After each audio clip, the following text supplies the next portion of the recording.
best, it ain't hard to choose. For your sports shows, updates, and interviews, the only way is the right way, I might say. Nobody doing it better, y'all some lightweights. Malik Wright, up all day and all night, pushing all the buttons up to something till it's alright. He looking at it from all sides and angles, got a stripes on his body like he played for the Bengals. Oh man, there's no one discussing it. They came, they stayed, they either did it or done it. Man, I love it, cause all they ever do is win. So kick that, relax, the TWSN. Shout out Young Swish.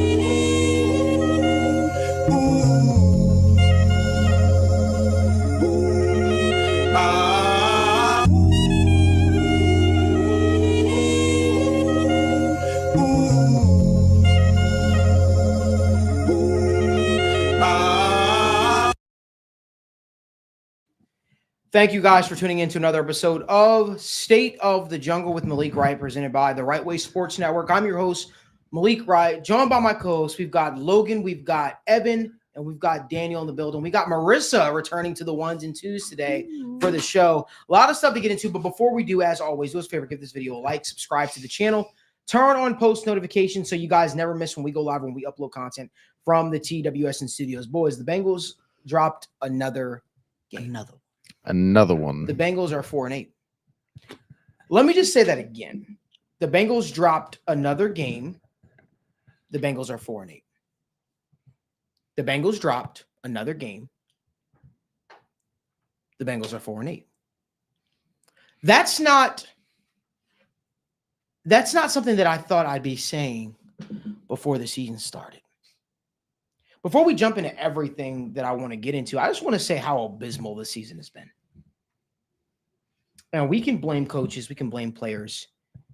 This is directly where I look at the front office. I look at the front office and I say, this is how we got to this point. Neglection, complacency. And, it shows if you're not willing to constantly evolve in today's NFL, you can clearly and quickly fall behind. I know from talking with so many of y'all throughout the week that a lot of people are tired. A lot of people are upset. A lot of people were expecting more. And let me tell you, you are well within your right to want more. You are well within your right to be upset. Don't let anyone tell you how to fan. Don't let anyone tell you that you can't express your frustration of the team. The fact of the matter is, you could be the biggest Zach Taylor stan. You could be the biggest coaching staff stan. You could be the biggest Bengals stan. One thing that is undeniable is when you have Joe Burrow, Jamar Chase, Trey Hendrickson having the seasons that they are having, and you are 4-8. How do you explain that to your fan base?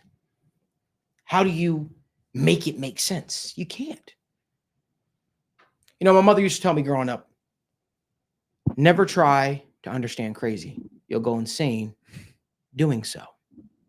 So I won't try to reason. I will not try to make up any assumptions as to why the Bengals have faltered. And I'm not going to sell you a pipe dream that, yes, Zach Taylor can stay as coach of the Bengals and results will, instantly improve. I won't do that. What I'll tell you is the same thing I've been saying the last couple of shows, and I'm happy that Evan and Logan, and you're going to hear from Daniel as well, and they're going to be able to give their opinions and stuff. Let me be clear when I say this. This is the most pivotal offseason of the Joe Burrow, Jamar Chase Bengals era. I don't say Zach Taylor era because I do not believe Zach Taylor should be the head coach after this season. This is the most pivotal offseason for the Bengals. You're talking about new stadiums. You're talking about putting asses in seats. You're talking about championships and all this kind of stuff like that. How you respond, because change needs to happen. You heard it from your franchise quarterback after the game on Sunday.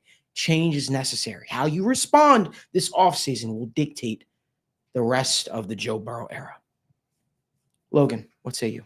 Man, again, like Malik started off, I can't believe we're here talking like this in week 13. It's absolutely just mind-blowing to me. But you know what? We are, so we're here to talk about it. Mm-hmm.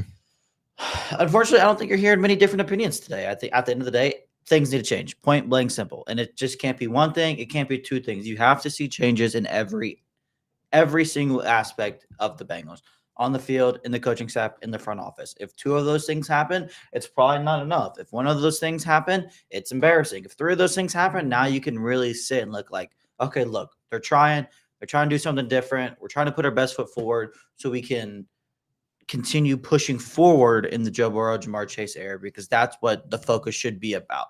We don't know who's going to be the coach. We don't know who's going to be in the staff. We don't know necessarily what the front office is going to look like, because things should change and they have to change. There's nothing suggesting otherwise. I wish there was glimmers and things of hope to grab onto, for some of these guys. But at the end of the day, it's just not. It doesn't make sense to break up half the coaching staff. It doesn't make sense to, keep certain people where they are, keep certain players and doing all these things. Things just have to change. And we're going to talk all off season, but the things we would do about players we'd like and so many other different things. But at the end of the day, the Bengals have to want that. The organization has to want that. And those things have to be executed. And then if they're not, unfortunately, maybe talking about this stuff in week 13 might be a yearly occurrence. I hope to God that does not happen. But if things do not change, again, in every single asset, not just one, not just two, but all three areas, from the players to the coaches to the front office, once those three things happen, you can then start to kind of breathe that sigh of relief that they truly are trying. If those three things do not happen, there's going to be the reservations of, do they even care? Are they really trying? Are they really putting their best foot forward? There's no better way to show everybody that you care and that you're listening and that you're hearing everything than making changes on all three levels. And that's what I'm going to be looking for every week until those three things happen. Yeah. Man, when it's this bad, it's all bad, and it's not any one individual's fault, right? This is collective failure, top down, from building the team to coaching the team to executing what the coaches tell you to do. And you see it top down, where the coordination on the zero blitz, that there's Justin Fields coming in, obvious run, like just obvious, here it comes, and still not ready for it. Still no one's accounted for him. You're out of position, taking bad angles. I mean, 13 tackles week 1 against New England defense, 14 missed tackles this last week. Like, that has not gotten better, still persists, still the problem, right? So the player execution hasn't improved. The coaching in that sense hasn't improved. I mean, I would say the offense, yeah, they've been productive, but I mean, when we stop and think about the plays where they're very successful on these money downs, like the Joe Burrow touchdown to Jamar Chase, is that because of a beautifully schemed offensive play, or is that because Joe Burrow stood in the pocket and danced around and literally got tackled in the air while he's throwing and doing a jump pass to try and make something work, right? And I think, I can't remember the exact number, but I think Joe Burrow has almost doubled the average number of rollout touchdowns that he's had this year, showing that, like, hey, this is him creating more and more out of structure and just being incredible, man. And it sucks that Joe Burrow has been arguably the best quarterback in the league this year, and you just can't find a way to capitalize on that. And that's really the tough part, man. I mean, even considering the offense, I would say maybe there's 3 or 4 games that the offense kind of let the team down in, or didn't quite perform as well. And then you get 2 or 3 games that Evan McPherson should have performed better. And then you get 5 or 6 games where the defense and the coaching staff could have made some better decisions. And it collectively puts you here at 4-8. Mm-hmm. And that's the tough part. And like Logan said, you can't really, everything is so intertwined here that you cannot easily parse this out. It's not simple to say, oh yes, the D-line coach needs to be fired, and you need a new linebackers coach, and yeah, if you replace the O-line coach, well, now the pieces are going to work. It's like 5 players in the Steelers game who are starters on defense graded below a 50. Like that's about half your starting defense, well below average, like really alarmingly below average. And you can't fire half of your offense and half of your defense, right? Like that's, if you need big changes, if you need organizational changes, that's got to happen, 1, in your process up top in scouting and free agent acquisition. And then 2, that has to be coaching staff. It has to be approach. It has to be culture. It has to be foundational, because as much as some people would like to get rid of 15 players on defense, and Easier said than done. easier said than done. And trying to replace those guys is also difficult. There's only so many you can choose from. So, while it's these guys are good people, do good work in the community, it comes to the point where, hey, John Sheeran, a friend of all of ours, has pointed out that, hey, no head coach and quarterback pairing has won a Super Bowl after, is it 5 years together? And are you believing that Zach Taylor is the one to buck the trend? There are maybe 2 or 3 that I would say, oh, like an Andy Reid, a Sean McVay, a Kyle Shanahan, maybe I would believe in them to be the ones to buck the trend because they do one thing so incredibly well that maybe one year they could capture the magic, right? But I just don't see that with Zach Taylor. And I look around and I go, how many head coaches do better this year when you've got 5, 6 brand new head coaches and a couple interim, right? Or guys who are let go with Eberflus, right? I mean, man, like you're the 4th best coach probably in your division, which is tough. You're probably somewhere in the 12 to 15 range of head coaches who would be successful with this team. I mean, just thinking off the top of my head, both the Harbaughs, the Tomlins, Stefanski, we talk about him. Okay. Sean McVay, Kyle Shanahan, LaFleur, Kevin O'Connell, like Matt, Dan Campbell, Andy Reid. Like I can just keep going with this to where it's like, that was just without even me looking at the list or anything. It's just off the top of the head. Right. So like you have to ask yourself if you're going to operate in the Bengals constraints.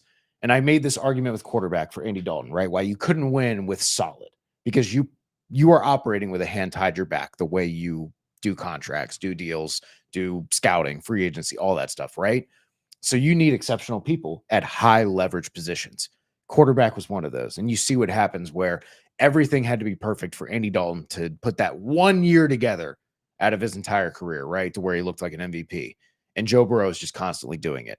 And that's kind of the guy you need as the head coach. And sure, it's going to be tough to find. And yeah, you might fail on your first try, and that's tough. But you're going to need to find that guy who is like a Matt LaFleur, who can take over, grow into a guy who's a really good coach. And either that or you're going to have to find some sort of veteran coach that's going to be able to rally things, to be able to probably in that case scheme up everything on the defense and let Joe Burrow just be good and let an offensive coach just focus on being creative and focusing on all that. But yeah, it's tough, man. It really is when you just get this level of play from Joe Burrow, and it sucks that the Bengals operate in a different way and that they put these constraints on themselves. Like they aren't going to spend up to the cap. They want to save, 5, 10 extra million for extra contracts and rollovers and whatever else. But yeah, if you're going to operate that way, you need a difference maker at coach too. And I think Zach Taylor is a fine coach. I think he's a great human being. But again, it's been 5 years. He's made a lot of money. He's done a lot of good for the community. I think the community has welcomed him very well in that respect too in the last couple of years. And sometimes it's just time for everybody to go their separate ways for the best of everyone. And I think that's kind of where we're at right now. Daniel. Yeah, I mean, just to, not say the same thing, because I think you guys summed it up very good when it comes to the front office, when it comes to the coaches.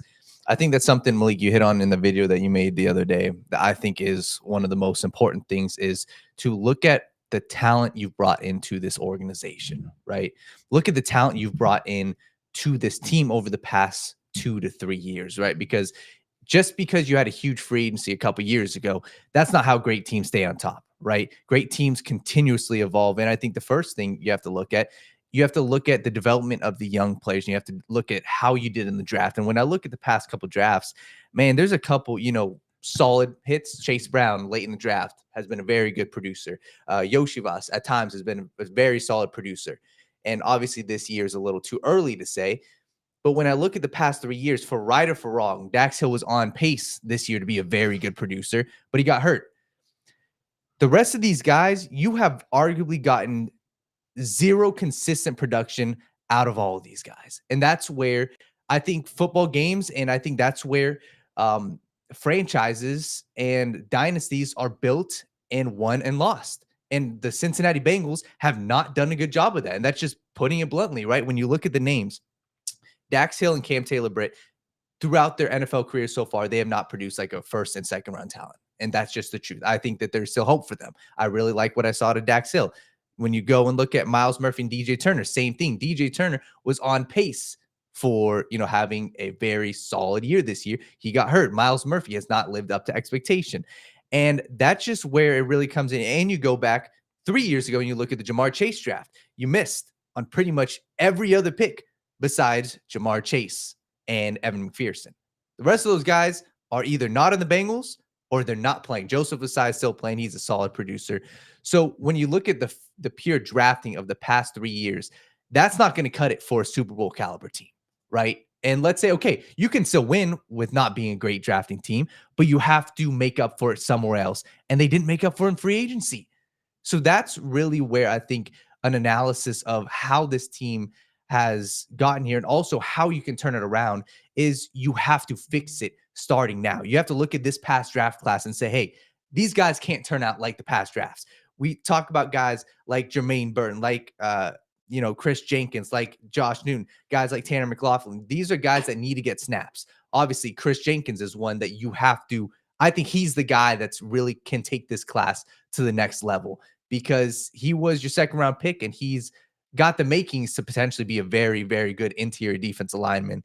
So I think that you really have to, especially next 4 or 5 games, make an effort to play your young guys because that's how you can rectify this for the next couple of years. So that's just how I look at this, man. And you got the time and you've got the quote unquote young talent on your team to at least give them a chance. And that's just how I look at this next 5 games. It really is about talent evaluation, looking at your young guys and saying, hey, who can be the cornerstones for this team? Who can be the solid role players that we can count on in 2 years? And like I said, this past free agency class was a dud. You have to look at and say, hey, Mike Gesicki, do you go out and re-sign Mike Gesicki? These other guys, do you re-sign them or do you cut ties? And how do you approach this upcoming free agency? So like I said, I think that the fact that they missed on a lot of these draft picks hurt, but you can't make that same mistake with this past draft class because I still think that there's time to go out and develop these guys. A lot of times it takes 2 to 3 years. You go look at a lot of defensive linemen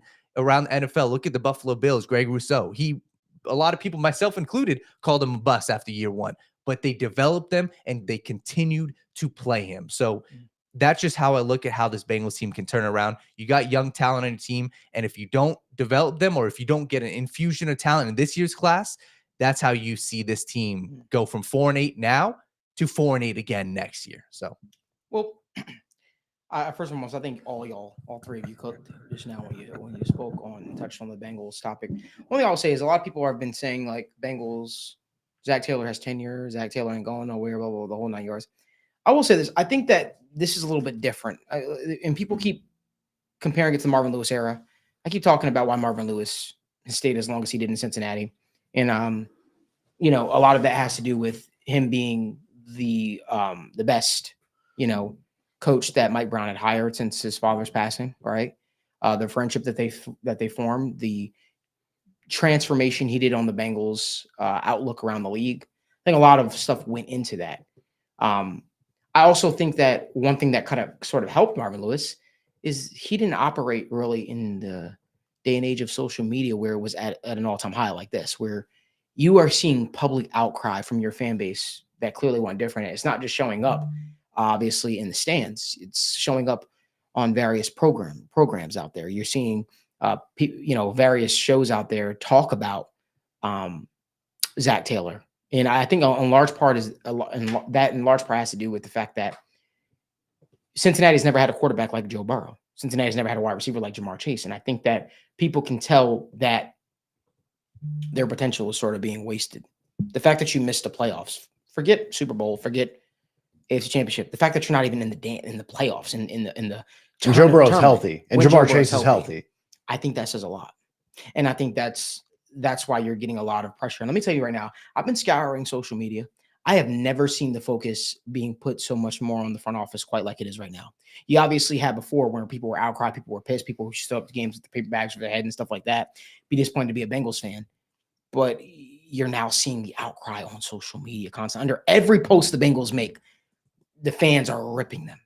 The Bengals admin has to be stressing out from everything that they are seeing on a regular basis. You're constantly just getting hit hit.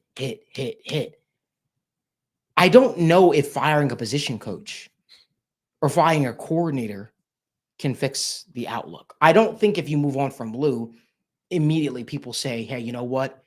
Whoever the Bengals hire as the next defensive coordinator, it instantly is going to change, because regardless of what we look at, though, that defensive coordinator is going to want their guys in the building. That defensive coordinator is going to want a lot of the same things that Lou Anarumo might have been asking for. That was he granted? No. Some of those same things that we're clamoring for, I just want to make sure we're clear. It's going to look like a 2 to 3 year rebuild for that defense. Like that's the reality of it. So when people are clamoring for to fire a coordinator, you're in for a long process. Here's the next thing I want to ask you. And I've talked with people around the league already, and Evan, you were talking about this pre-show. The thing is, what coordinators around here are going to want to hitch their wagon to a lame duck coach potentially, or a coach that could potentially be on the out? Mhm. What coordinator is going to want to do that?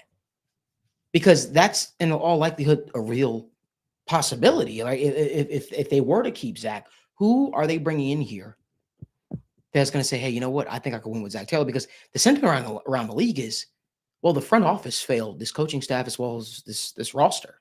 That's so the Bengals have some big problems, right, to address in the offseason.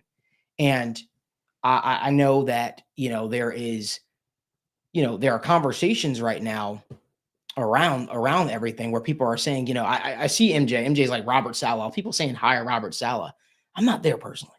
You know how I feel about Robert Saleh and how he was in San Fran before they got Bosa.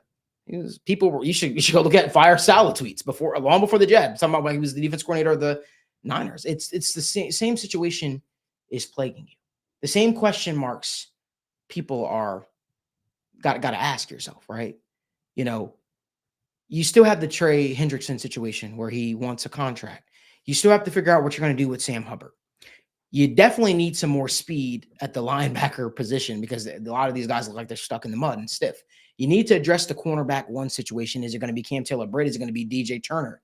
You have to address the free safety spot, right? Could you imagine if you would have drafted a free safety that turned out to be one of the best safeties in the league and then just re-signed him? That could have been a situation the Bengals found themselves in. They didn't do that. But there are some real question marks on this defense. It's going to go through a bit of a rebuild here. One thing the Bengals have to identify and ask themselves is, who is the building block that we could build on the defense side of the ball? Who's the building block? I see one. To me, I think it's Trey Hendrickson. If you're not going to trade the guy, right? I can only go off. Can you call a guy who's about to be 30 a building block, Right. though? That's the tough part. But But to your point, yeah. right? Like what? And that's if Cam hanging on as a Taylor-Britt threat. took another step forward, Right. maybe, but he took a giant step backward. Mhm. DJ Turner was looking solid, but like cover number 2 wide receiver Mhm. solid. Like the safeties are not there. The linebackers aren't there. The young D line isn't Mhm. there. So what's left? So I don't want y'all to be fooled. Like I feel like there's a little bit of fool's gold going on right now, right? Where people are like, we don't want to move on from Zach because we're afraid of what the future might look like with the next head coach. And this isn't a fire Zach show. Let me just say that. This is just us addressing everything on State of the Jungle. We talk about, it's literally the state of Bengals Nation, state of the jungle. We talk everything through. And the overall sentiment is people want change. That's what people want. But the one thing I will say is you can't just, this is not a situation where you're just going to get away with firing a coordinator and thinking that everybody's going to be back on board. No, people are pissed. You can probably look at it and say they probably hired the guy a little bit prematurely when they did hire him. And they hired him with the notion that he could turn into something that the rest of the league obviously didn't think he could be. But they said, hey, we're going to hire the guy prematurely, but he might turn into something that we want him to be. You have to ask yourself as the Bengals, has Zach Taylor delivered on those results? Has he improved as a head coach? Do you feel like, because remember, when you become a head coach, it isn't about play calling. It's about the overall team. Has he been accountable? Has he been a leader? Has he improved as a head coach? Has his personnel decision-making improved? Has his game management improved? Has his game management improved? These Has are all his fourth questions. down aggressiveness improved? All No, things that you no, have to ask no. yourself. And that's why the conversation is so, it has been focused on the head coach. A lot of people are like, well, the offense is doing good. Guys, let me just say this right now. This is the best the offense has looked under Zach Taylor since he got here. He's been this is his 6th year as the head coach of the Cincinnati Bengals. 6 years. It's the best the offense has looked. It took 6 years to get those results. He has a losing record as the head coach. The guy was a quarterback's coach for the Rams. Before that was wide receivers coach. The rest of the league, he had no play calling, true play calling experience. So when we look at it and we break this all down, I just want to remind people, when we call people's job, I keep talking about it. When the Bengals were making those runs, what was the defense looking like? It's very, very clear. I did a whole entire breakdown if you missed the video. The 2022 year offseason is where the Bengals effed up. The 2020 and the 2021 offseason, when they added Trey Hendrickson and DJ Reader, were so pivotal. They got away from what helped them. They forgot, veterans, and they said we were hire veterans and captains and leaders. They did all that. And then they slowly but surely started to release some of those guys, didn't resign a lot of those guys. And now you get the product that you're getting right now. And we're shocked by it. And we shouldn't be shocked by it. There was a concerted effort to fix the defense, from the Josh Bynes signing, the Mike Daniels signing. So many names. And I'll be honest with you, Josh Bynes was so pivotal for the growth of a guy like Logan Wilson. He played fantastic his year in Cincinnati, as that 1 year he had in Cincinnati. And Logan Wilson accredited him with a lot of his success and how he developed as a pro. He helped guys like Jermaine Pratt, Akeem Davis-Gaither. They really went all in. Can he come back and help Jermaine Pratt again? So that would be nice, right? But the fact of the matter is, there was a concerted effort to fix the defense. And now what they did, those veterans that they were relying upon, they said, hey, you know what? We're going to replace those guys with rookies. We're going to replace those guys with rookies.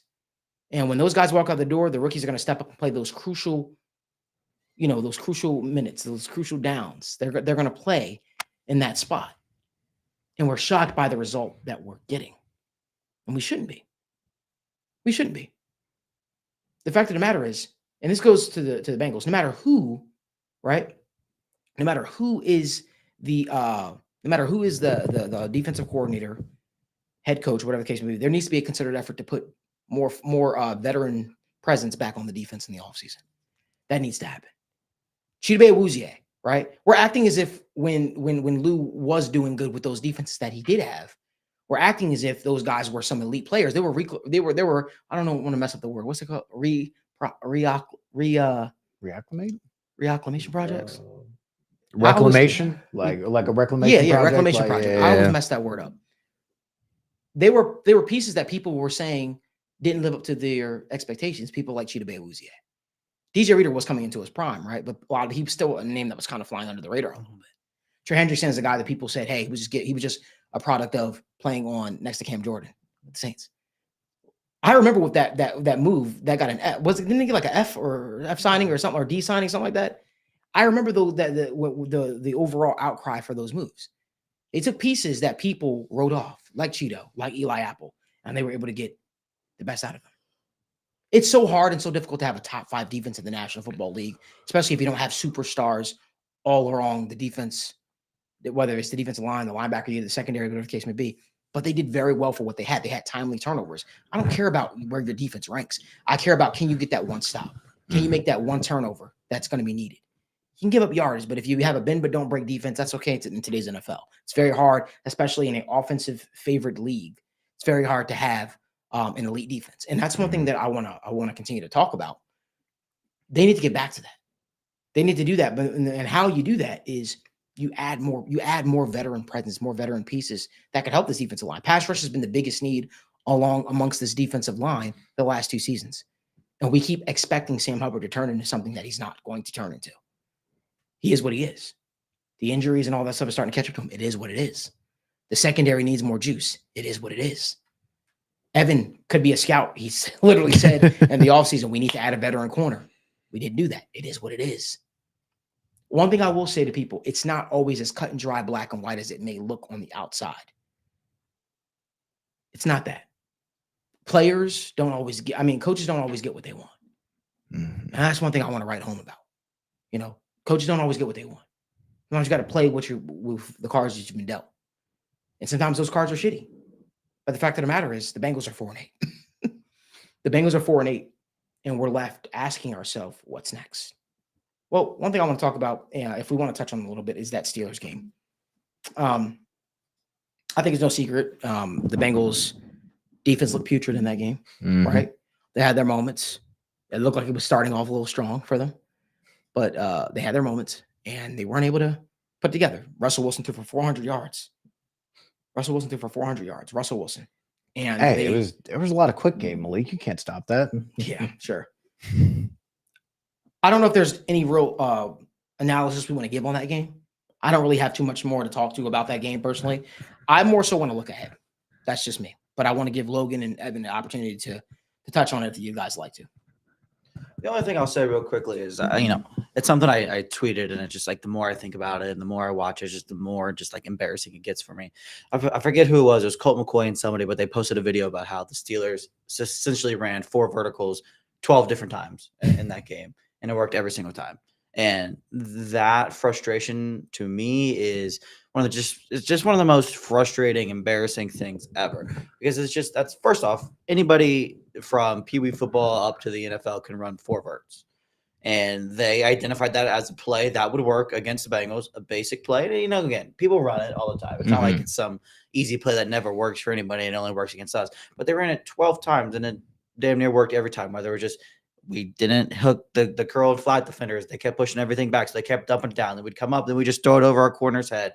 They just kept running the same play over and over and over and over and over again, and it just kept working. It's so shocking how easy it is to play against this Bengals defense, to coach against this Bengals defense, the game plan for this Bengals defense, the quarterback against this Bengals defense. And it's been the same story all year. It just doesn't take much effort anywhere to put up points against the Bengals. And that was very, very clear against the Steelers offense, who is just not good.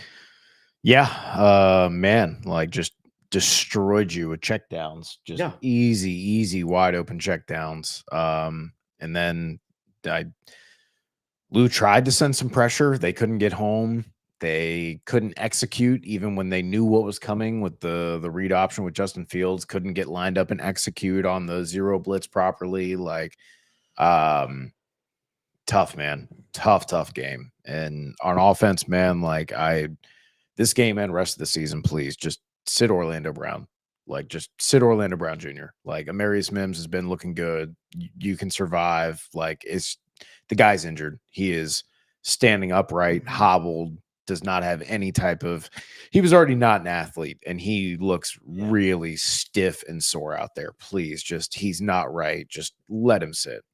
It's over. You already had your 3 must-win games, right? Each 3, and you lost every single one of them.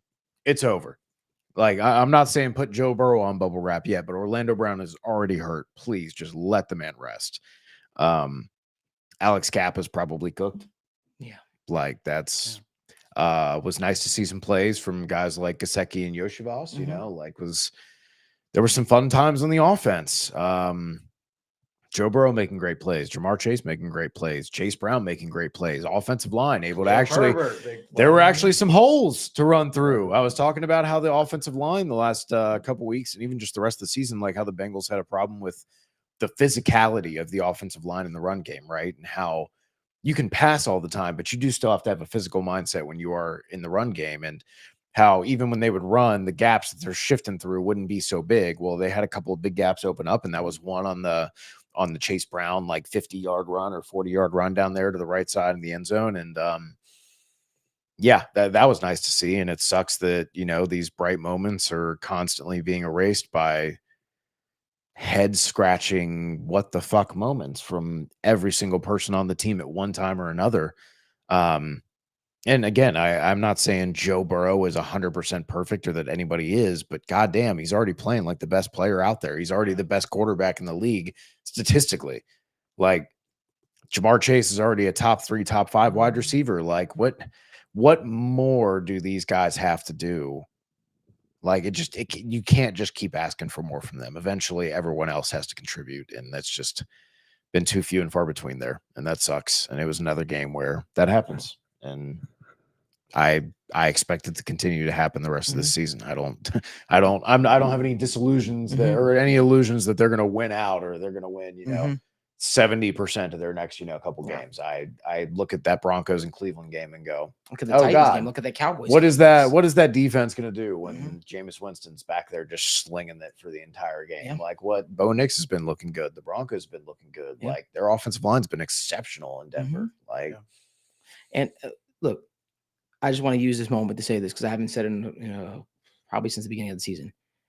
Resign Mike Gesicki. Just want to use that as an opportunity to say that really quickly because I think that the return, I wish they would have implemented a little more on the offense early on, but you're starting to see he's everything that you had hoped he could potentially be. His season, he's putting forth, I think he has like over 400 yards, like 435 yards, 2 touchdowns, and like 39 receptions, something like that. oh, yeah. He's probably in line. What is 5 games left? 5 games left? Yeah, 5 games left. I think he's in line. Probably he probably can get up to 600 yards receiving for the Bengals, realistically. And I think that would put you in line with one of the best receiving seasons from a tight end since Tyler Eifert had in Cincinnati in He's already got 2015. 436. Yeah. So I think that puts you right on pace for a pretty good season. I obviously like to see the touchdown numbers go up. Will the team come calling for Mike Gesicki? I think one thing he showed that he still has it. And it shows it wasn't a thing of he was bad. It was he wasn't being played. He wasn't being utilized. In Cincinnati, he could have had a whole lot more in Cincinnati early on. But if I was Cincinnati, I would try to make a concerted effort to keep him. You probably can still sign him for a relatively modest contract. I would think I don't think it would be anything out of the ordinary. And I would like to think you probably want to come back to Cincinnati and really build upon what he's done already, especially when you have question marks. Even though he's not your traditional tight end, but you have question marks in your receiving room. And if we want to talk about a traditional tight end, especially with a guy like Eric All coming off an ACL injury, I just think it is probably a little bit more beneficial to try to keep that guy in the fold. One thing I want to touch about is the Bengals making changes. Obviously, we have the Cowboys-Bengals prediction, which we'll get to. I don't talk about that. Realistically, guys, I could tell you what I've been hearing. And one thing I can tell you is apparently the Bengals, and I've heard this from several sources, the Bengals coaching staff is in the dark right now. They don't know what the future holds in Cincinnati. Nobody's been giving any assurance on if they are staying, if they're going, if their job is in jeopardy, none of that. So, typically in years past, the Brown family have come out and they've talked about, hey, you know what? We believe in Zach. We believe in his coaching staff. We're going to keep behind them. I really still think that it's weird. My personal feeling is I feel like this coaching staff has a chance to keep their job still. And I think that comes down to how they finish the season and how they look. But I also think there's a real world in which this coaching staff could be on the outs. My honest opinion. I think there's a real world in which we could be looking at a new coaching staff in Cincinnati for the first time in 6 years. And but I don't get the notion that changes just start and end there. I really think that they realize, or they should realize, that the way some of these drafts have gone recently have been abysmal. Whether that means adding more cooks to the kitchen or whatever that might look like, I have no idea. But all I can tell you is what I know, and I know that this staff has been in the dark a little bit right now, and there has been no. I know there was a report out there that the players have been given no indication as well as to what the future looks like in Cincinnati too. But when you have your franchise quarterback sitting on the podium after a game and he talks about, changes are definitely needed, I think that tells you everything you need to know. You haven't heard the resounding support from Joe Burrow in the last couple of weeks for Zach Taylor. I think that's also a telltale. I think some of the faces on these players, they're tired of losing. They expected so much more when the expectations were so high. In any other sports league, if you come in with championship expectations, making no mistake about it, everybody in the media, us included, we were talking about the Bengals as Super Bowl contenders to not even make the playoffs. Heads got to roll at some point.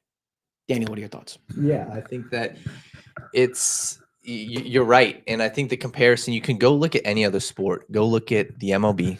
Go look at the NBA. Any team that has the expectation, if we're talking a championship, I mean, go look at the New York Yankees, right? For example, they went to the World Series, and you saw, obviously, there's a lot of questions about, their coach or manager, whatever you call him, baseball. And he saved himself because they made it to the World Series. And still, people are saying there were games in that World Series you should have won. Same thing. Go look at the other side, the Los Angeles Dodgers, right? The expectation, albeit they are the premier team, but the expectation is a World Series. they were on pace to lose the round before to the San Diego Padres. And people were saying he was going to go if they didn't make it there. We're talking about a team that's not even going to make the playoffs. And I think that that's where, this conversation of they do have a chance to save their job. The expectation still was to make the playoffs at least, because the expectation with everybody, it seemed like in that building, everybody knew, hey, regardless of what the outside media says, because Joe Burrow didn't play, everybody's doubting the Bengals. We know we have a Super Bowl caliber team here. You're not making the damn playoffs. And I think that that's what this season really is going to come down to. And I think that Joe Burrow understands greatness. Jamar Chase understands greatness. And it comes down to also the fact that this organization, we were talking about this before, think about it if you're the owner. And obviously, you got a salary cap, but you see whatever the amount of dollar that Joe Burrow is making, and you see that come out of the pocket. And this was what you got out of it this year.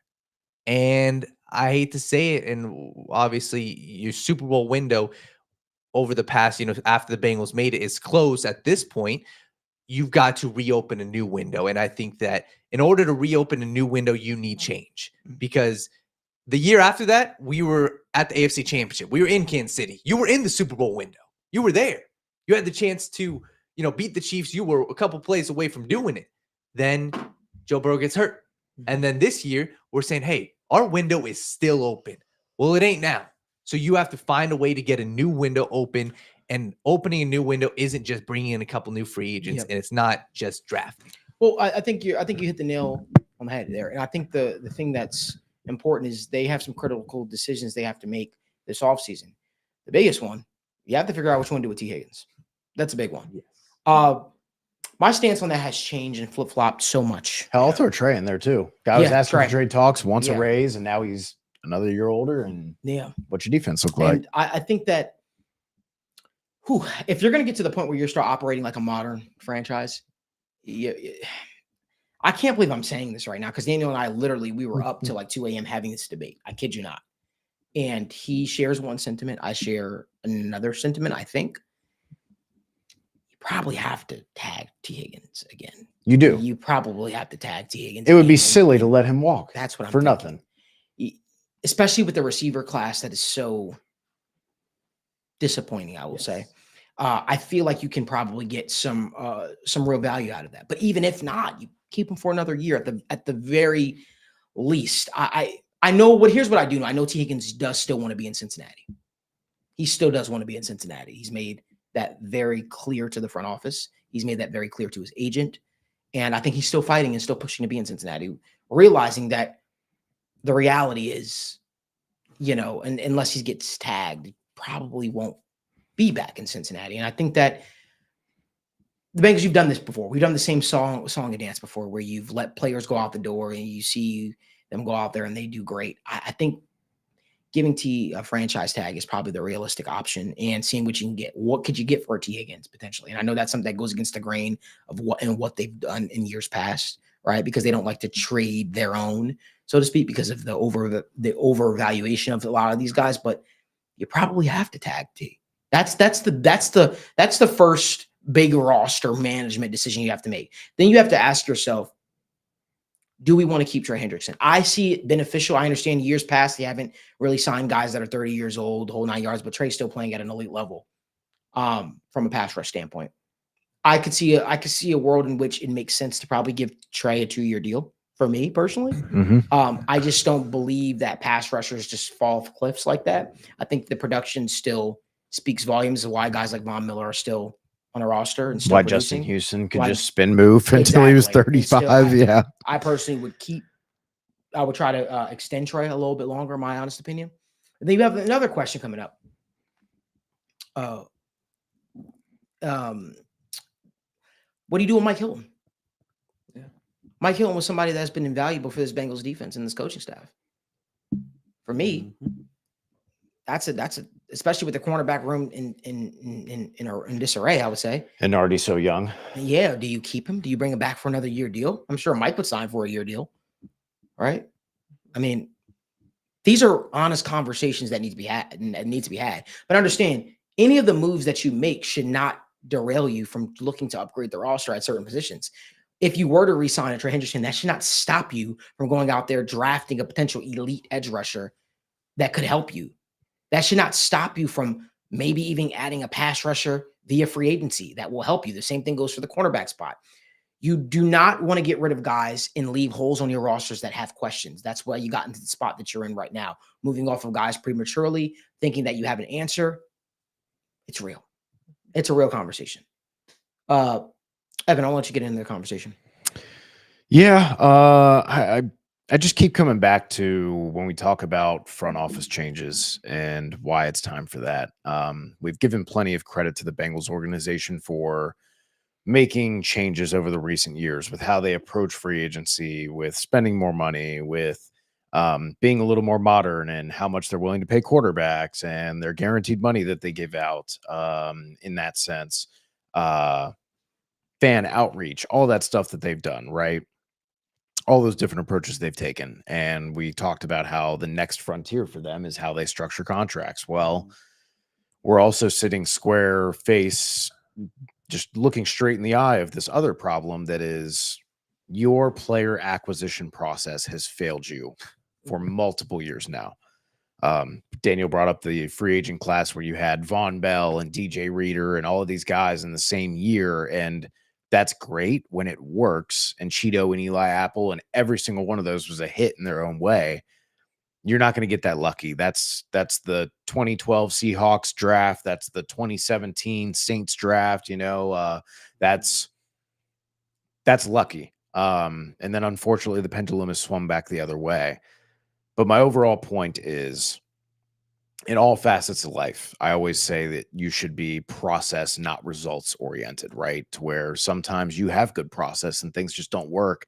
That doesn't mean you should scrap everything and abandon things, right? You always want to be tweaking and then finally go, okay, is this getting us where we want to go?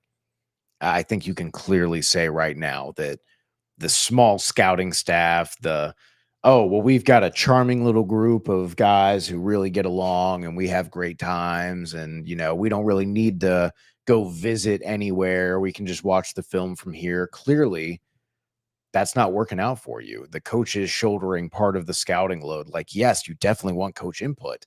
But what you've been doing in terms of your pro scouting, if you're going to say, hey, we're not going to invest a lot of resources into scouting department, okay, then you need to invest more resources into your pro scouting, because you have to be better at identifying guys who are misused in other schemes like Mike Gesicki, where, hey, what are the guys who could be helpful where's a pass catching tight end that's being used as a run blocker or just kind of falling out of favor, right? Mike Gesicki was a great example. Find those guys who are being misused, who are going to be even better than they are, or be at that level, that same level in your scheme, in your vision for them, and go get them. And again, and if you're not going to put resources into the pro scouting, then you know what? You can dump it into an analytics department, have them work in tandem with your scouting department, both pro and college, because right now you have not been drafting highly productive athletes that were there's just so many times where it's like, hey, you like a guy, you don't take him 3 rounds early, right? You take him a round early, right? You take him a little bit earlier than everyone, because as much as you say, hey, we're right on a player, it doesn't matter. It does, because you can be right on a stock, right? But if you're in 100 days early, you're getting a much better stock price than you are the other way around, right? It's the same way where the value of what you get matters, because there's opportunity cost for other guys you could have drafted at those spots, right?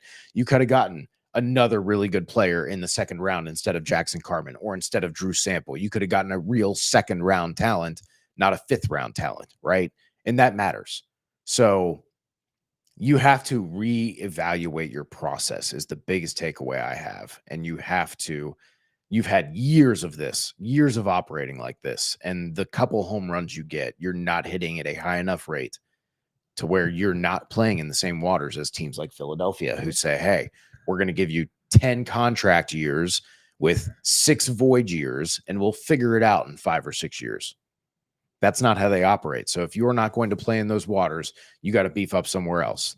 And the easiest place you can do that is hiring an analytics guy for 70, 80K a year, right?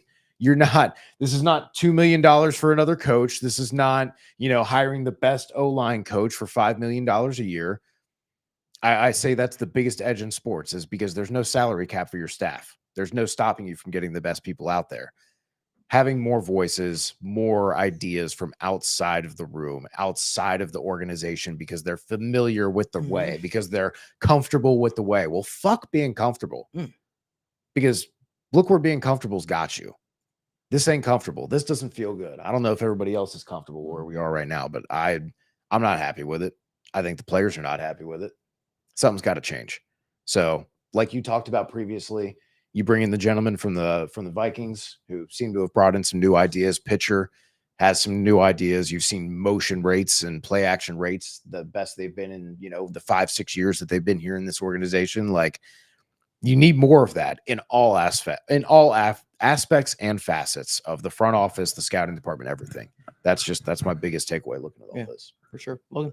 Yeah, to be honest, I'm right there with you. I think, these last couple of years on a more of a playing standpoint, we've sat here and we've questioned what's their identity, what are they going for? But now it's time to ask the front office the same question. Like, what's their identity? How are they putting their best foot forward to improve the team? And, that's a question we're going to have to continue to ask ourselves until we find an answer for it. Because like Evan said, we're not really doing anything in the pro department or the college department. We're just kind of like doing everything a little bit, but nothing great. And that gets you a whole lot of nothing most of the time. We're not saying they have to just completely put full force in every single aspect of it, but you need to find your identity, how you want to figure out the way you want to build your team. You can build it you can build a winning team in so many different ways. That is, there's no denying that. Yes, people are going to prefer the draft. Yes, people prefer free agency. Yes, some people will try to, pick and choose from both.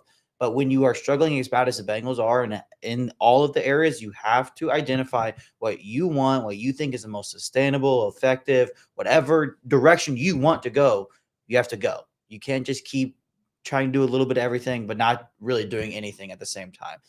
I agree wholeheartedly with everything said. The front office just has to find an identity of how they want to improve the team. And until they have one, you can't really expect many things to change. Yeah, I think that it really comes down to, and I think we are going to see changes. And I think that this offseason, for lack of a better term, it is the most important offseason that the Bengals have had with Joe Burrow. And this is how we'll see this offseason will dictate the direction of the Cincinnati Bengals. And we were all on the show the past couple of years since we started State of the Jungle saying this team is in its prime. We've never seen a team that really could be in a Super Bowl window year after year after year. And I feel like that's what this offseason is. And it's just really about looking at this team and saying, hey, let's see what they do. And let's see how they address the specific needs. And I think that it really is going to come down from the top. Let's see. The first big domino to fall is the Zach Taylor question, right? If Zach Taylor heads into this offseason still with the Bengals, we're going to have a lot of a different discussion. It's going to say, hey, okay, so why are they confident in Zach? What do they see in Zach?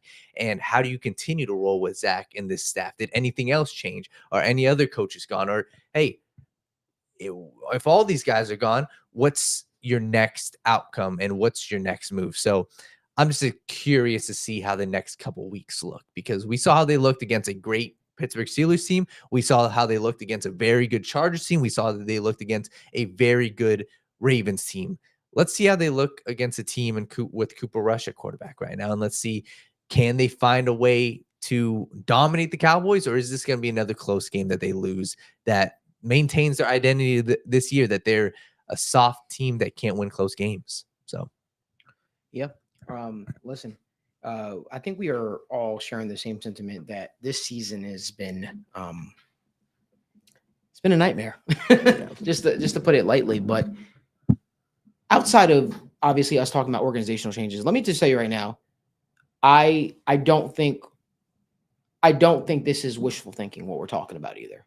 I think the Bengals realize some things need to change, but I got to ask y'all, what would y'all like to see the Bengals do outside of changing I won't even say outside of anything. I just want to hear your thoughts.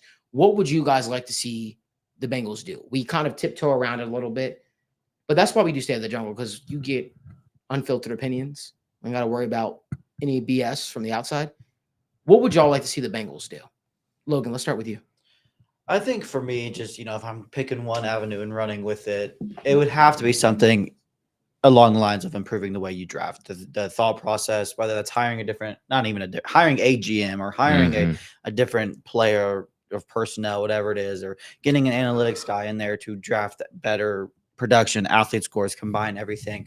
And, it's no secret that I love the NFL draft, the thought processes of it and everything that goes along in it. I think, you got 7 picks a year. It's the easiest, most cost efficient way to build your football team is if you draft well each and every year. You won't have to worry about signing free agents as you continue to draft out. Obviously, that's way easier said than done. But the way the Bengals have drafted recently has been straight up pitiful. And it's not even many times where, we draft a person and we're like, oh, okay, I kind of see it. It's like, what are we doing? Or it's obvious. It's an obvious pick. There's not many times where we go out of our way to draft somebody that they like and they turn out really, really good. And we were all just wrong about said player. It's just everything kind of feels obvious with what the Bengals are doing. We're going to draft this person. They weren't very good in college. Why would we expect them to be good in the NFL? They draft them anyway. We're going to draft bad athletes. They're not going to become better athletes. Like, there's just not much, I don't know, direction, upside, anything with how the kind of draft thought processes have worked over the last few years.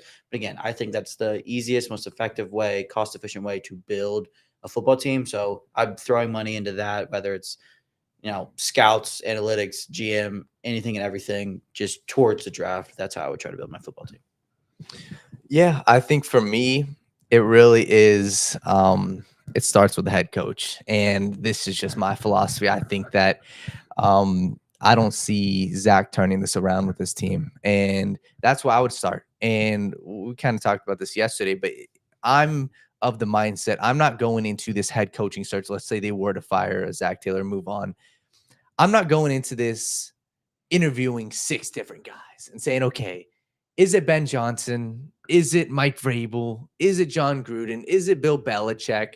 Let's bring all these guys in and let's kind of make our play. I want to say, hey, I've got 2 guys that I know, and that's how I think the front office should look at it and say, hey, if you're moving off of Zach Taylor, you need to know who you're going after.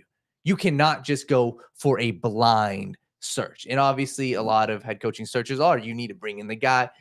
But that's how I would approach it. And I think that that's really where it starts. And that's where and how you can really change this. Because I don't know, man, I'm going to be honest. I just struggle to see how you go from this season to how putrid it was and how you turn it around next year, just like this with keeping Zach Taylor. I don't think that this team can go from a 4-8 team to a number 1 seed in the AFC next year. I just struggle to see it. I don't see how this team can go from 1-3 in the division right now to, dominating the AFC North in one football season under the same head coach. I don't see that. So I think if you go into it with Zach Taylor this offseason, with him as your head coach, you need to, like you said, and like you said, Evan, the talent acquisition phase needs to have a record year. Like, you need to be absurd with your talent acquisition. You have to find a way to do what the Detroit Lions did 2 years ago. And if you're not going to do that, I think you start with the head coach. So For sure. Anybody got anything else that they want to? Evan, you want to add anything? Yeah, no, my move would be in the talent acquisition, like I talked about, man. 2 new guys to the draft, the scouting staff for draft scouting, 2 more guys on the pro personnel stuff. Because if you're going to operate in that mid-tier free agent bucket, you have to have your head on a swivel and be identifying these guys and be looking at them really closely, and then examining whether or not they fit your scheme and can help and maybe thrive or be better than they were in previous destinations. And then also you need to have better just free agent acquisition, draft acquisition, just talent acquisition altogether. And then I would also hire 2-3 guys for analytics departments. I want outside voices, new ideas, new perspectives, because that only makes things better, right? And every single aspect. Like, I can't name many instances where not having someone from a different background or having someone from a different understanding or specialty hasn't enriched my own understanding of something, or changed my perspective on something, or made me look at something in a different way.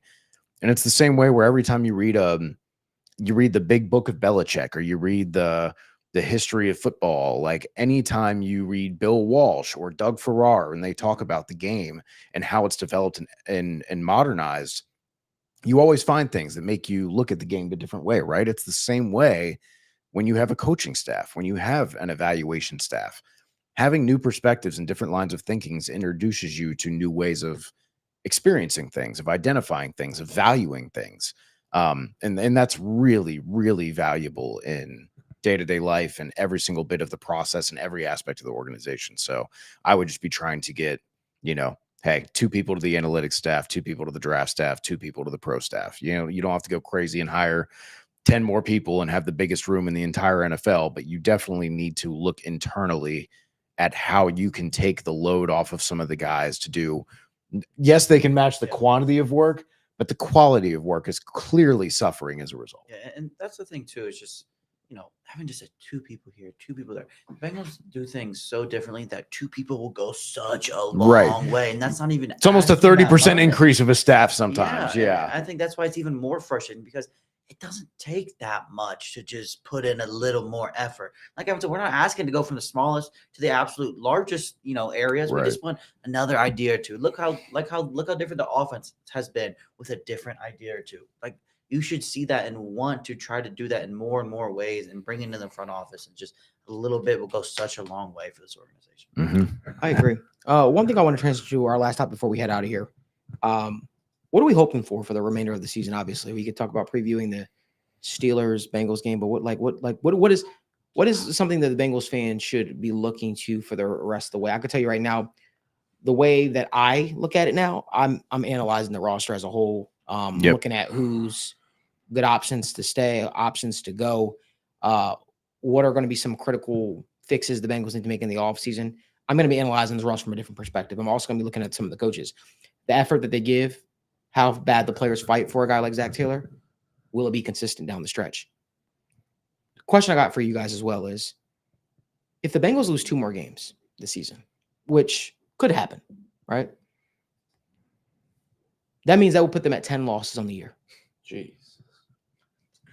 It's a realistic. They're It they're 2 losses away from that with 5 games left on the horizon. Do you see the Bengals winning out? Ask yourself that first. With a lot of players seemingly being shut down, such as Logan Wilson, I don't see him coming back. I don't see Evan McPherson coming back. And Evan McPherson just got put on IR. Yeah, He's not yeah. being. They said, "Oh, he'll come back in a couple weeks." But week 18. Right. And then you look at a guy like Orlando Brown. How He needs to be put in bubble wrap, man. He needs to just go on the bench. That's so tough. it brings Sam Hubbard. Sam Hubbard should be. Yeah. But that opens the door for you to evaluate all these younger guys, man. Like, it sucks that Cam Sample's not healthy, but all right, Joseph Osai, Miles Murphy, like, Now's your here's time. your chance, like, because it can't be because what it was yeah, last year, can't be. where you wait until the very last game of the season to go. I think you got to play Hey, guys like Burton. Let's I think you throw gotta see what Joe. they have. Yeah, Charlie Jones Right. and Yoshi Boss. Let's go We out still there have and no idea what Charlie Jones yeah, is. and in 30 snaps, you'll figure it out. Like, no, Yeah. like, give them these 3 or 4 games to actually get some confidence, get some reps, make some market improvement to show what you have going into next year. I just think that if you do lose 2 more games this season and put you at 10 losses, sure, your draft position is looking great. But what is the vibe around the locker room? Yeah. What is the morale like around the building? I can tell you right now, I don't got to be a fly on the wall. I know the morale around the building is low. It's really bad right now. How could it not? And I wonder like how that's going to look, because I think it's hard. It's a tough sell to sell your fan base on 10 losses in a season. I just think it's a tough sell. So we have to ask ourselves that question. What does the rest of the season look like for the Bengals? What would success? Because playoffs ain't going to happen, right? I mean, it's a long shot. I think it's like a 0.7% chance or something like that. But what does success look like the rest of the way? How do you measure success as a Bengals brass, as a Bengals coaching staff, as a team? How do you measure success along the way? You're not fighting for a Super Bowl this year. So what are you fighting for? I'm really curious. I want to hear what you guys' thoughts are. How are you measuring success down the stretch? Because losing, wins and losses at the end of the day, you have 8 losses on the season.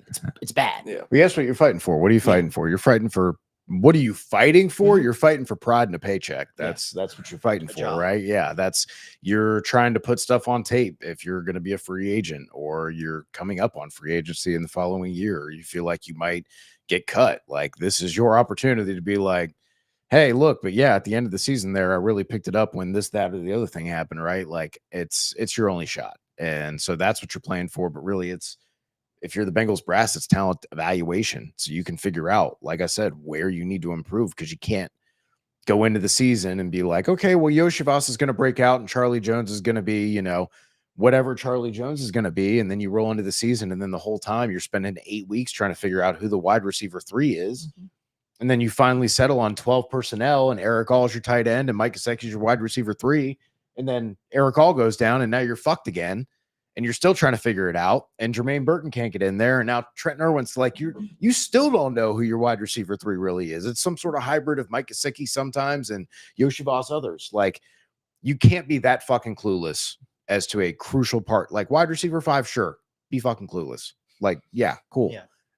You can't be wide receiver 3 in one of the pass heaviest offenses in the NFL and have no clue on that. Yeah.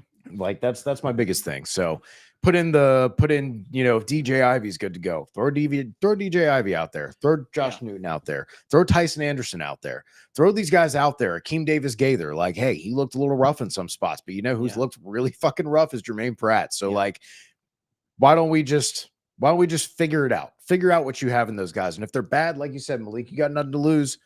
With the way the defense is playing, with the inconsistencies you've had on offense and the coaching staff and the kicking game that go with it, there's no reason to think right now that you're about to go beat the Browns, beat the Broncos, and then have to what end? To what end? Like you said, pride. What do you think happens the rest of the way? I'm curious, prediction wise. Maybe you beat the Titans. Maybe you get the Titans that played the Commanders, not the Titans that showed up the 2 or 3 weeks before. They could actually run a competent offense, right? The way Cap is playing, put Matt Lee in, man. Like put Matt Lee in, like move Karras. Like do anything again. Kappa is just not doing it for me, man. It's so tough because, man, like injuries, especially when you're older, can just sap your athleticism so quick. When you're already not athletic and then you get injured and you lose what little athleticism you had, you look like a subway turnstile out there sometimes, man. Like it's so like you gotta maneuver things around. You got to understand what you have in these younger guys and these projects that you want to have. So let me ask you a different question. Yeah. You're the family. Yeah. You're Evan Blackburn. You're Logan Brown. And you're Daniel Blackburn. Just curious. Yeah. We're married, Daniel. We're looking at the Bengals schedule, the Cowboys this week. What are our thoughts on this game? Dude, I want to honest. believe, but dude, this has been a different Cowboys team these last 2 weeks. Okay. So like the offense has leaned more on Rico Dowdle. Cooper Rush has been taking care of things. Jake Ferguson's probably going to come back from a concussion. CD Lamb was out last game and they still found a way to produce on offense. Like their offensive line has been really good. Tyler Guyton's been really good. Tyler Smith, when he's healthy, has been really good. Cooper Beebe's been pretty good. Like they've been able to rely on that. The defense, especially the last 5-6 weeks since they got Micah Parsons back. They just got Deron Bland back 2 weeks ago. Like they have been one of a top 10 defense in the last 3-4 weeks. So when I put together, this is a top 5 passing defense in the last 5 weeks, paired with this offense in the last 2 weeks, has seemed to figure out their rhythm. You remember when Jake Browning came in, first game against the Steelers, they're running the Joe Burrow offense and they go, holy fuck, this is bad. Yeah. And then they switched to that play action rollout, basic offense, right? With half field reads that we went to for the Jaguars game, right? And suddenly they're beating the Colts and they're beating the Jaguars. And now it's like, okay, you can run an offense. I think the same thing happened with the Cowboys where it's like, hey, we're just trying to get our feet weeks 9 and 10. And now, now our defense is playing well and keeping us ahead of the sticks. And now we can rely more on Rico Dowdle. And hey, now we got our running backs figured out. And hey, now we've got wide receivers that are stepping up a little bit and they're moving in the right direction. Bengals are not doing that. And so I want to be like, hey, Bengals are going to go out on the road in primetime and do something and make us proud. But fuck, dude, I got one team that's heading in the wrong direction and one team that's heading in the right one. And as much as I want to believe as a Bengals fan, I'm sitting here going, how the hell are they favored? Yeah. If we're in the situations you gave us, I think I would just certainly just be looking at the offense cannot start to slow down in any way, shape, or form. Because if you see something you don't like down the offense down the stretch of the year, then it's like, oh shit, Mhm. you know the defense is going to struggle. Nothing on the defense is going to magically just change to where you're going to be a great defense down the stretch. That stuff is going to stay the same. Yes, individually you'd like to see some more flashes or Yeah. some more consistent play. But if the offense starts to stuck or struggle or anything looks terrible, But are we going to ask like, oh, now Jamar and Joe are already playing at hyper elite level. Now Yoshivas, you have to play at elite level, and no. It's, at some point it's unfair to Yeah. keep going. Yeah. The players just have to keep going above and beyond to make it credible plays. Like, no, eventually someone's got to do their job, right? Like, So let me ask you guys this question. What do you, if let's say down the stretch the Bengals lose 2 more games, right? Let's say they lose 2 more and they win a few more after that. 10 put you at 10 losses. What do you do? Right, like bullshit aside, like let's not have coach speak. Let's not tiptoe around it. Genuinely, what do you do? like for like And end of like- this like like end of the season, what do you like do? dude, Yeah. you clean house on the entire staff, because again, this goes back to coaching week in, week out, preparation going into the season, always starting slow, always looking behind. That is year after year after year. Mhm. You can continue to try and blame it on one injury or another, or this factor or that, but guess what? Every other fucking team has injuries. Mhm. Every other team dealt with COVID shortened off seasons. Mhm. Every other team has had 5-6 years where they're projected to win their first 3 or 4 games, and then they lose all of them. Right. Mhm. So that's a problem with coaching, the execution thing. Like, yeah, the players are not pulling their weight, but like at some point, the coaching is failing them if you can't teach it to get through after 5 or 6 years, right? If the same problems week in, week out from week 1 to week 14 are still there, that is a failure of coaching. That is a failure of execution. So that's when I'm like, hey, and then the talent hasn't developed. Yeah. So the position coaches aren't doing their job. So now I'm like, top down, we've lost the culture. That was the one thing that Zach Taylor could hang his hat on is I have great culture. The culture's fucking eroded and rotten. Like, you got to tear it down. So yeah, you need to just wipe the whole staff. As much as I don't like you said, no sugarcoating, no bullshit. These are people with jobs and livelihoods, but they make a lot of money and they know that this is the deal when they sign up, right? And they've been here 4 or 5 years, which is a lot longer than a lot of coaches get. So as much as I hate calling for anybody to lose their job, have to move their kids from different schools and states or whatever, I think it's the most obvious thing that just has to happen. Logan, what would you do? Two more losses, put you at 10. I don't give what happens the rest of it. But if you lose 2 more times, you get to 10 losses on the season. What do you do? I'm right there with Evan. I don't know how you could look at really anybody and really be confident in what they could bring next year. Yes, I like Dan Pitchford a lot. He could be back, but that's not something that like you leave up to me. Like, you clean house. If your new coach comes in, he meets with Dan Pitchford, he loves Dan Pitchford, cool, he's back. But like, what you have to give the players something to gravitate hope towards. And there would be nothing left after a 10-loss season that you can really cling on to. I want to also say something. This Hard Knocks thing, I think it's actually having a reverse effect on the staff. I think this Hard Knocks thing and how one team is, how a lot of these other teams are looking versus how the Bengals are looking, I think it can do the reverse effect, especially if you're losing and you see everything is going to be taken into account, right? Because the ownership isn't sitting in those meetings. Yeah. But I'm sure they're watching Hard Knocks. So they want to know how the team is coming across and how they're being delivered. Yeah. And even at the whole Hard Knocks thing too, we know the Ravens are good. The Steelers are good. The Browns still aren't good, but you know what? Jameis Winston has that team playing loose, playing fun. They're connected. They're together, and they're just as bad as the Bengals are, but they're connected. They're together. They're a team. Like, you got guys stepping up. You got Jerry Judy stepping up. You got Elijah Moore stepping up. You got Cedric Tillman stepping up. You got David Njoku stepping up. Yeah. It's like leaders all amongst. It's like everybody's like, hey, I'm going to take on this burden. I'm going to take on this share. And they believe in it. It's just, you can see the difference.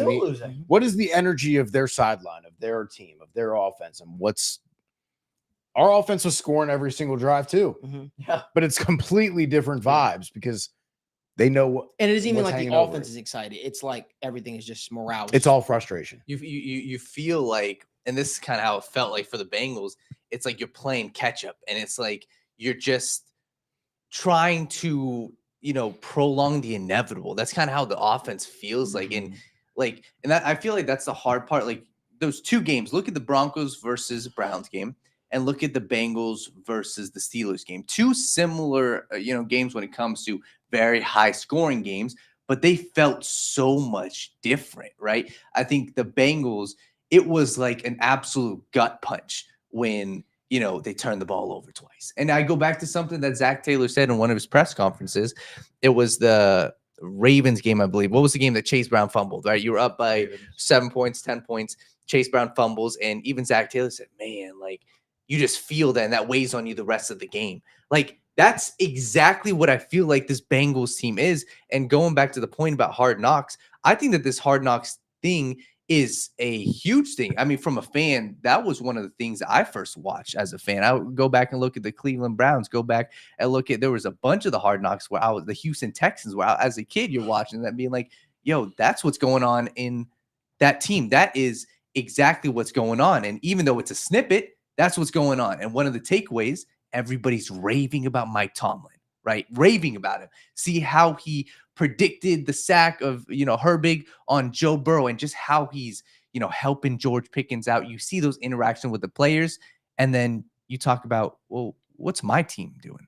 What's happening with my team? Mm-hmm. And I hate to say it, but like in life, like in, jobs, people have to, it's a human psychological thing to compare yourself to one another. And if you compare the coaching staff and Zach Taylor to the other head coaches in that division, I think there's a clear difference. So, yeah. Yeah. So you didn't answer. What would you do? Oh, what would I do? Oh, yeah. 2 losses for sure. I'm sorry. Zach Taylor, and definitely, I don't know necessarily who on the coaching staff, but I can't look at Zach Taylor and say, hey, we're going into this next year the same. Run it back. I'm sorry. 10 losses, even now, right? Let's say you do go, you have 5 games left. You go 4-1. Okay, maybe you change it. And that's also something I'm curious to see. These coaches are fighting for their lives and their jobs, and they know that. So I'm curious. Okay, I meant jobs. They're coaching lives. They're coaching lives. I'm curious to see their, how they play their players, because you're going to see like the Jermaine Burtons of the world, right? The young players on defense. I'm curious to see how these players play with the coaches knowing, hey, this is my job on the line. Mm-hmm. Or am I going to develop these young guys that's going to help 2 years from now when I might not even be here? So I'm curious to see how that goes.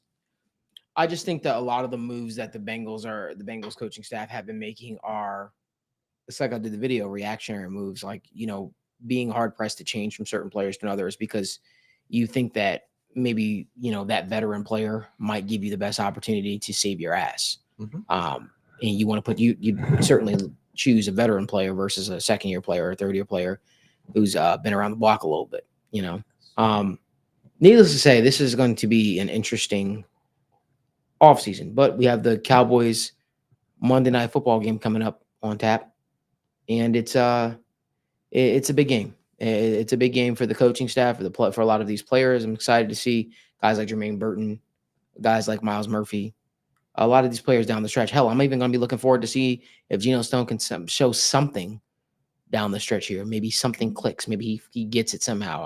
I'm wishful thinking at this point, but I'll be excited to see Ryan Rico hit his punts as well. But Katie York season, man. Yeah, no. But I definitely think that if you're looking for something to hold on to, start approaching this game like a lot of y'all are some of the most intelligent. I think the Bengals fan base is some of the most intelligent in all the NFL. I would say watch it from a scout's perspective. If you want to hang your hat on something, or even a coach's perspective, front office perspective, look at the effort for some of these guys, because those are going to be guys that could be building blocks. Do we see guys like Cedric Johnson down the stretch? Who knows, right? You want to look for building blocks. You want something to hang your hat on.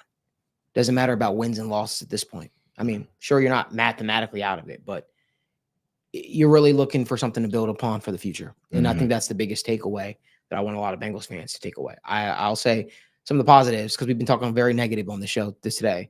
I thought Jermaine Burton looked pretty productive in the return game. I looked really productive in the return game. And that's something that you wonder, okay, well, why didn't we see that earlier in the season? That could be because of Burton, obviously. Bengals, obviously, we have people like Trent Irwin. You still have got Joe Mixon, I guess. Or some people think Joe Mixon was going. I don't think Joe Mixon was really going to the coaching staff for the Bengals there. I think he was just pretty much saying, telling Trent Irwin to keep his head up. There's going to be a lot of football left ahead of you. But I think that there's a different way you could watch the game while still rooting for the Bengals. And I feel like that way is still fun. Because at the end of the day, we all still want to see the Bengals do well. Mhm. And Disco Potato said, honorable not benching Stone makes absolutely no sense. I could see from that perspective. One thing I will say is you have to ask yourself who would be the solution, the other solution, if they weren't playing Stone. And you have to also then ask yourself, could it be, because this happens around the league, could it be the front office telling them, hey, we paid this player, you have to play him? Could it be that? Could it be just as simple as that? Could be also that you have money committed to him and you have to decide whether you're going to cut a guy that you just signed. So you got to figure out, hey, if we change the pieces around him, do things get better? Do things get worse? Is he still playing at the level he is? Yeah. I don't think if coaches keep certain players in the starting lineup, I don't think it's always because they want to keep said player in starting lineup. I definitely think people's hands are forced at times because of money being tied into things. But again, it'll be interesting to see what happens down the stretch. If you guys could do us a huge favor, we have over 157 people watching us live. If you guys can give this video a like and subscribe to the YouTube channel, so you guys never miss when we go live or upload content from the TWSN show. Somebody, Michael Rolfe, appreciate you, man. He says, can we pull the curtain back? Can we pull back the curtain on the Sit Down with Malik Wright show for a minute? Would love to know how real the combo gets after the show on Wednesday.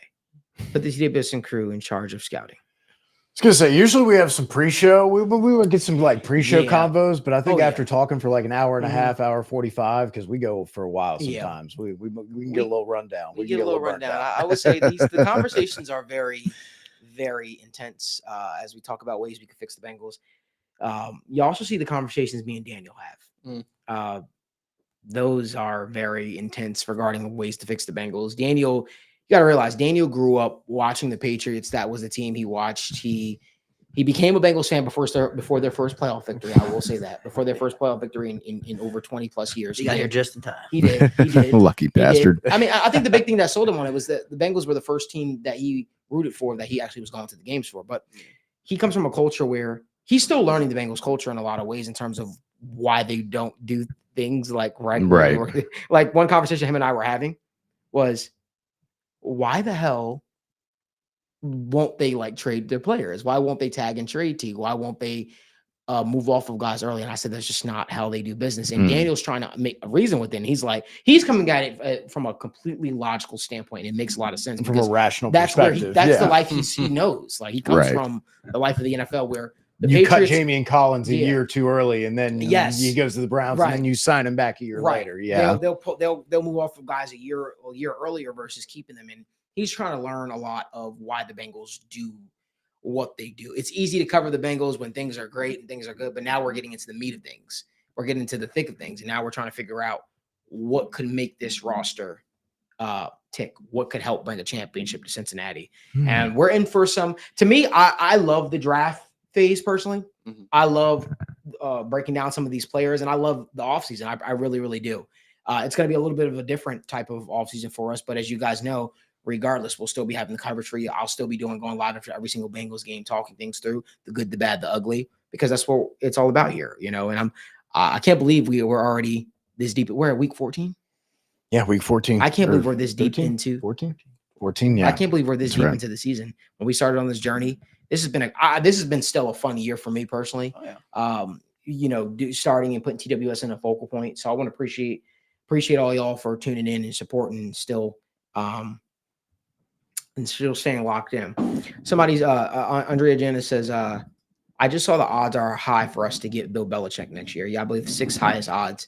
One thing I will say is I don't think Zach's job is as safe as people may think it is. That is what I will say. I don't think so. And that's not me breaking any news.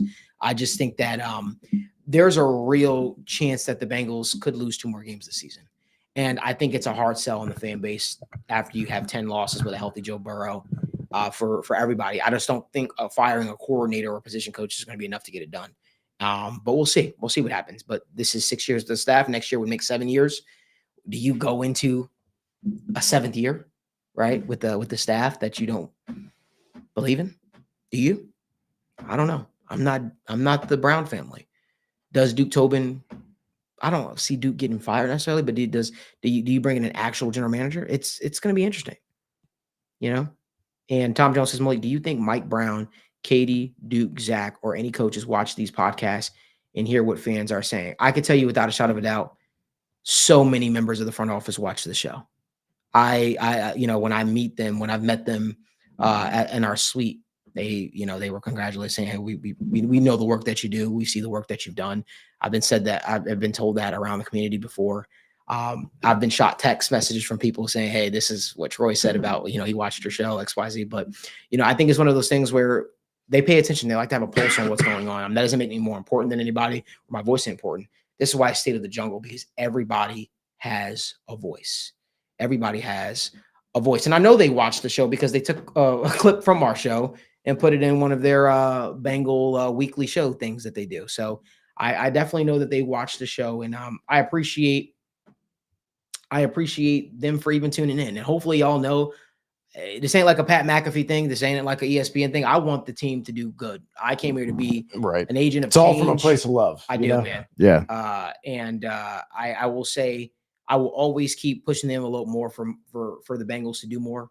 I will always push the envelope for this fan base to want more and not settle, and don't think that you can just, rest on laurels and think that it's going to be just like the 90s. It's not. People like myself, people like Evan, people like Logan, Daniel, we won't allow it to be. We'll keep using our voice because we won't allow it. We won't. I'm being honest with you. I don't care if we have to go out there and have them create a march. At the end of the day, change is necessary at points in time. So can do it like the walls of Jericho. We'll just go outside of Paycor Stadium with our trumpets and just blow real hard at like one time each day. I think it's important. And that's the thing about professional sports. You need shows like us. You need people like us to consistently put the fire, put a fire on the team. We at the end of the day, while we root for the Bengals, we're not going to be just blindly suckered in and just tell you, oh, it's all good and gravy. We want the Bengals to do good here in Cincinnati. I want Cincinnati to hoist a Lombardi trophy one day. Mm-hmm. That's why I moved out to Cincinnati, because I think that they have the talent to do that. I'm not naive. I think they have the talent to do that. And I think this is a pivotal offseason to get your franchise quarterback back on board mentally and back in the game, get his head back in the game personally. So, but we'll keep doing State of the Jungle each and every single Wednesday. It's the longest running lively in studio Bengals talk show. Woo! And we'll keep pushing it forward. We'll keep, reaching out for change. And hopefully you guys keep tuning in, even though the record isn't what we want it to be, even though the results haven't been what we want it to be.